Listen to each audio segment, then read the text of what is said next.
சிறப்புரை வழங்க நம் பள்ளி தாளாளர் அவர்களை அன்புடன் அழைக்கிறோம். அனைவருக்கும் இனிய காலை நல்வணக்கம். 2024 ஆகஸ்ட் 15 78வது சுதந்திர தின விழா.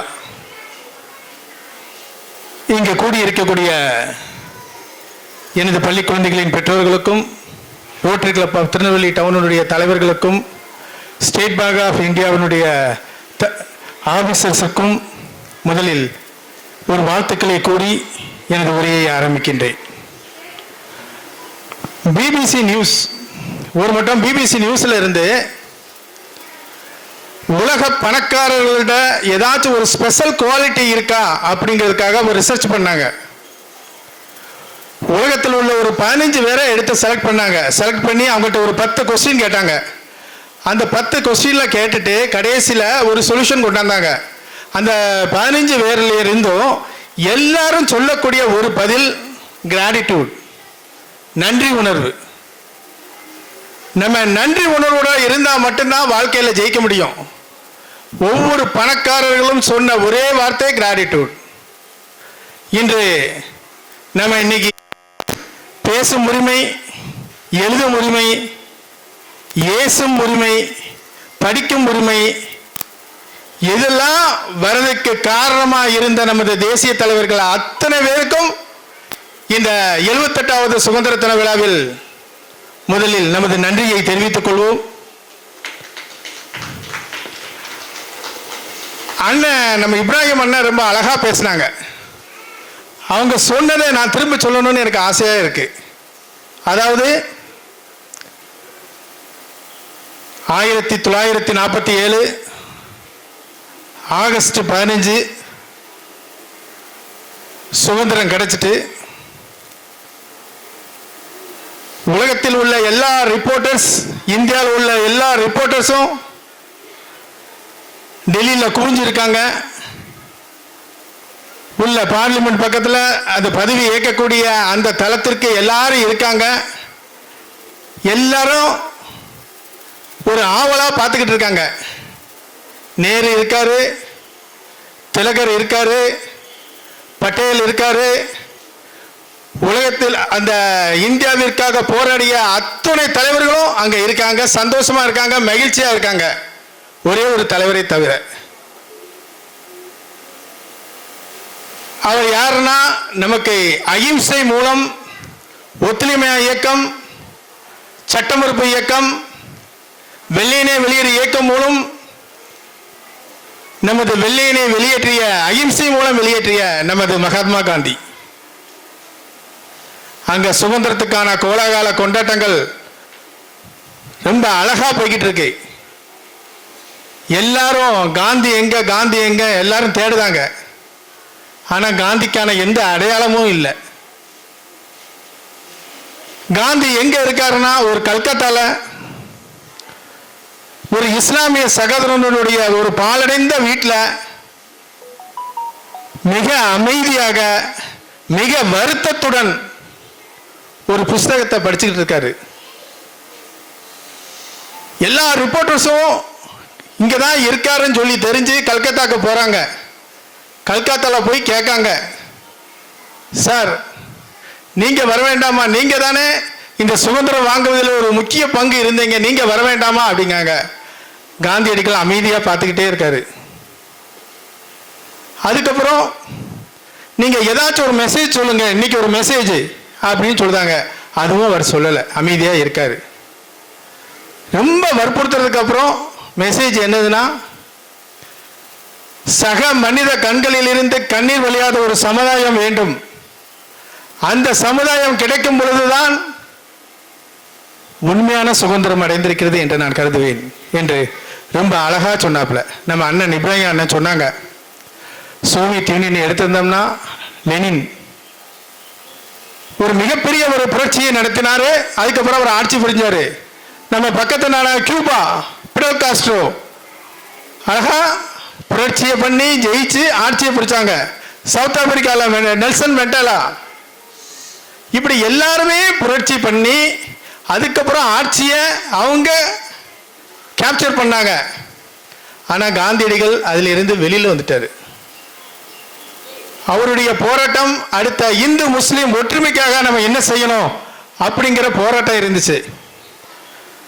காந்தியடிகள் மட்டும்தான் போராடினாரா அப்படின்னு சொல்ல முடியாது. பல தலைவர்கள், முகம் தெரிந்த முகம் தெரியாத பல தலைவர்கள் நமக்காக இந்த சுதந்திரத்தை வாங்கி கொடுத்துருக்காங்க. காந்தியடிகளுக்கு அப்படியே ஆப்போசிட்டான ஒரு ஆளை சொல்லணும்னு எனக்கு ஒரு ஆசை. காந்தியடிகள் எப்படி அகிம்சைக்கு ஆசைப்பட்டாரோ அதற்கு மாற்று வழியை தேர்ந்தெடுத்தவர் நமது நேதாஜி சுபாஷ் சந்திர போஸ். அந்த காலத்திலே ஐசிஎஸ் எக்ஸாமை பாஸ் பண்ணார் அவர். ஐசிஎஸ் எக்ஸாம்ங்கிறது இப்போ ஒரு 10 மடங்கு ஐஏஎஸ் விட பெரிய எக்ஸாம். லண்டனில் போய் எழுதணும்.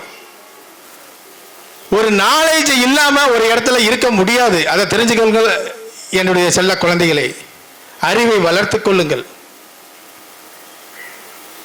அவரை ஹவுஸ் அரெஸ்ட் பண்ணிட்டாங்க. பிரிட்டிஷ் கவர்மெண்ட் ஹவுஸ் அரெஸ்ட் பண்ணியாச்சு. இவர் மாறு வேஷம் போட்டு தப்பிச்சிருவாரு.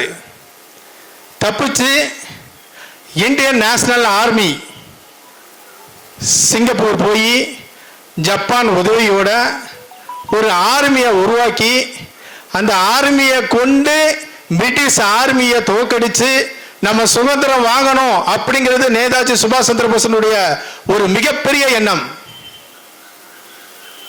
அதாவது வரலாற்றில் சில ரொம்ப முக்கியமான நிகழ்வுகள்லாம் உண்டு. மிகச்சிறந்த ஆளுமை உள்ள ஒரு தலைவர் ஹிட்லர். அவருடைய கொள்கைக்குள்ள நான் போகல, ஆனா மிகச்சிறந்த ஆளுமை. அந்த ஹிட்லரை நம்ம யாராலையுமே பார்க்க முடியாது. அவர் யாரையுமே மதிக்க மாட்டாரு. நேதாஜி சுபாஷ் சந்திர போஸ்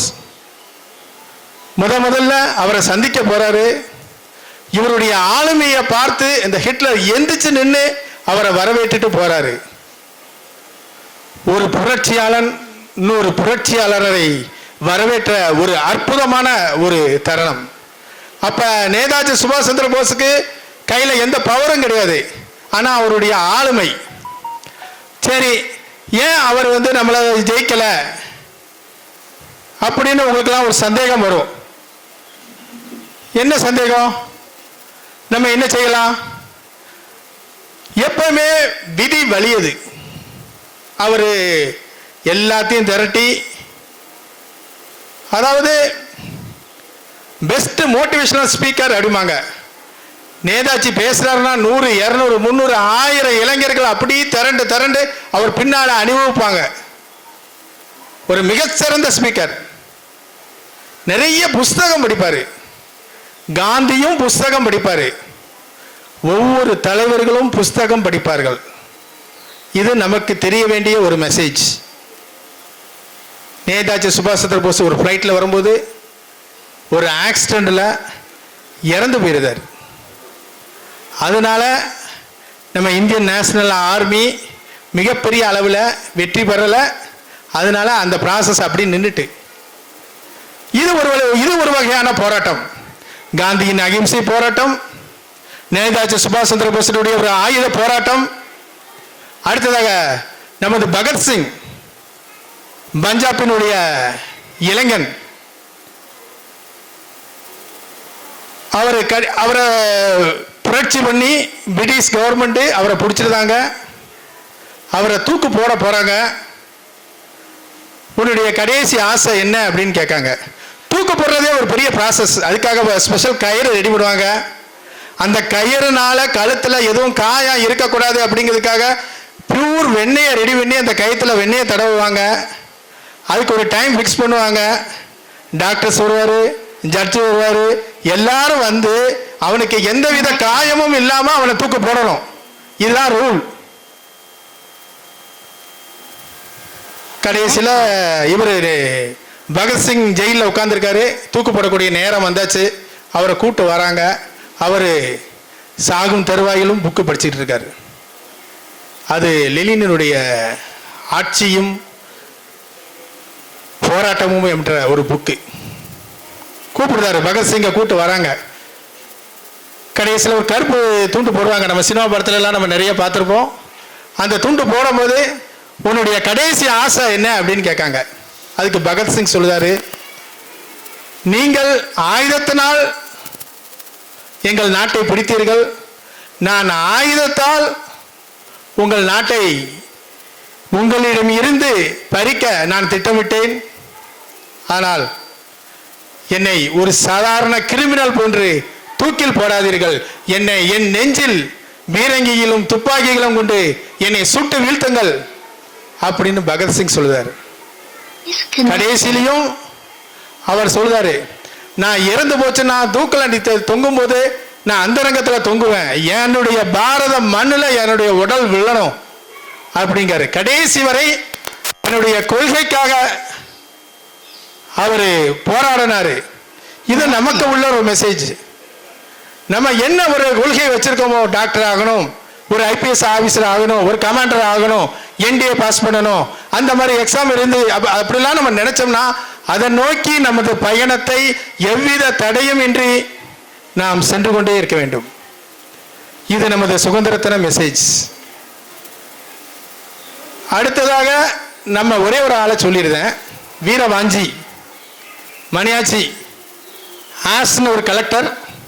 அந்த ஆஸ் கலெக்டரை அசாசினேட், அதாவது கொல்லணும் அப்படிங்கிறதுக்காக வீரவாஞ்சி அவர் ட்ரெயினில் போகிறாரு. நம்ம மணியாச்சியில் வச்சு தான் நினச்சிதாங்க, அவரை நினச்சிதாங்க அந்த கலெக்டரை சுற்றி ஏகப்பட்ட போலீஸ் பாதுகாப்பு. அவர் உள்ளே போய் கொன்னுடுறாரு. கொன்னுட்டு பாத்ரூமில் போய் வாய்க்குள்ளே துப்பாக்கி வச்சு சுட்டு செத்துருதாரு. கடைசியில் எல்லாரும் வந்து பார்க்காங்க, அவருடைய பையில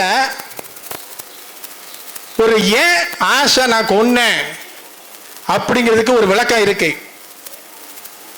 அடுத்ததா அந்த டிக்கெட் இருக்கு, ட்ரெயினுடைய டிக்கெட் இருக்கு. நான் போக போறேன், ஆஷை கொல்ல போறேன், அதுக்கப்புறம் நான் சாக போறேன், ஆனா எனக்கு எதுக்கு டிக்கெட் அப்படின்னு அவர் நினைக்கல. அந்த சட்ட திட்டங்களை அவர் மதித்தார். என்ன சட்டம்? ஆங்கில கவர்மெண்ட் போட்ட சட்டத்தை மதிச்சாரு. நம்ம கவர்மெண்ட் போட்ட சட்டத்தை மதிக்கணும். இது நம்ம ஒரு மெசேஜ். புரியுதா? இத்தனை தலைவர்கள் போட்டு கஷ்டப்பட்டு நமக்கு சுதந்திரம் வாங்கி கொடுத்துருக்காங்க. நம்ம இந்தியான்னு எடுத்துக்கிட்டோம்னா கிட்டத்தட்ட 144 கோடி இருக்கும். 44 கோடி வறுமை கோட்டுக்கு கீழே இருக்கும். வறுமை கோட்டுக்கு கீழேனா 3 நேர உணவு கிடையாது, உடுத்த உடை கிடையாது, உண்ண உணவு கிடையாது,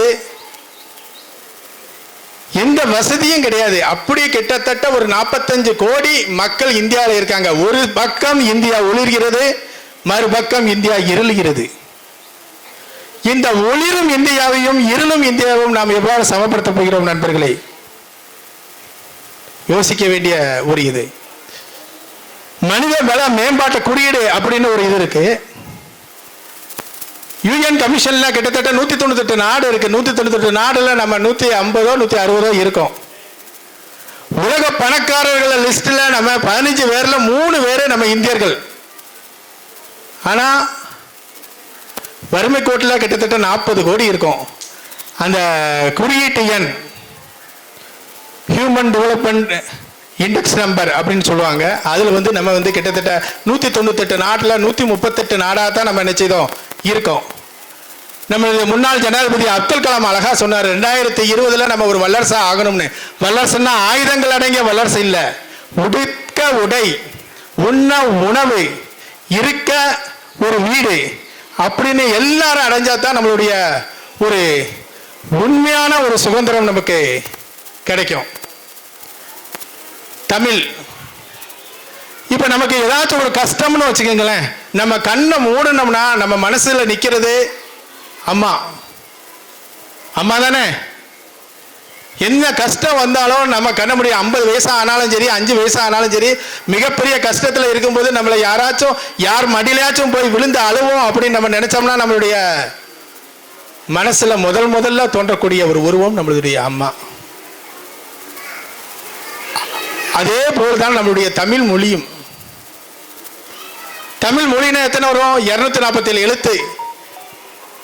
அதுல முதல்ல என்ன வந்துடும்? 12 உயிர் எழுத்து, மெய் எழுத்து 18, உயிர்மெய் எழுத்து 246. அதாவது 216 எல்லாத்தையும் கூட்டிட்டோம்னா 246. அதே மாதிரி ஆ உயிர் எழுத்து,